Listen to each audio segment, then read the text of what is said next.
Every country on earth at the moment is reforming public education. There are two reasons for it. The first of them is economic. People are trying to work out, how do we educate our children to take their place in the economies of the 21st century? How do we do that, given that we can't anticipate what the economy will look like at the end of next week, as the recent turmoil is demonstrating? How do we do that? The second, though, is cultural.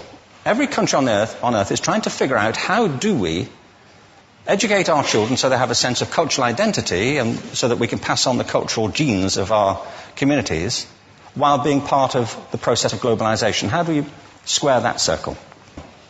The problem is they're trying to meet the future by doing what they did in the past.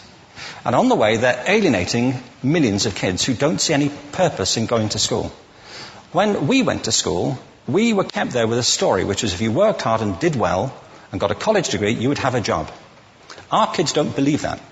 And they're right not to, by the way. You're better having a degree than not, but it's not a guarantee anymore.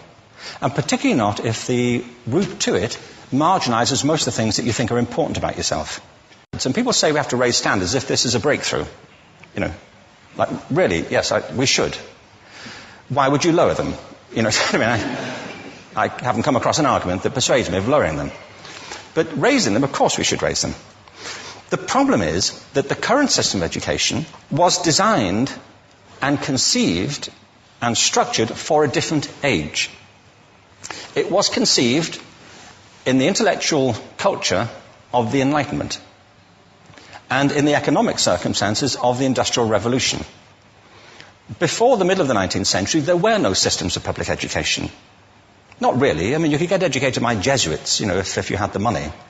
But public education, paid for from taxation, compulsory to everybody and free at the point of delivery, that was a revolutionary idea. And many people objected to it. They said it's not possible for many street kids, working class children, to benefit from public education. They're incapable of learning to read and write, and why are we spending time on this? So there's also built into it a whole series of assumptions about social structure and capacity. It was driven by an economic imperative of the time, but running right through it was an intellectual model of the mind, which was essentially the Enlightenment view of intelligence.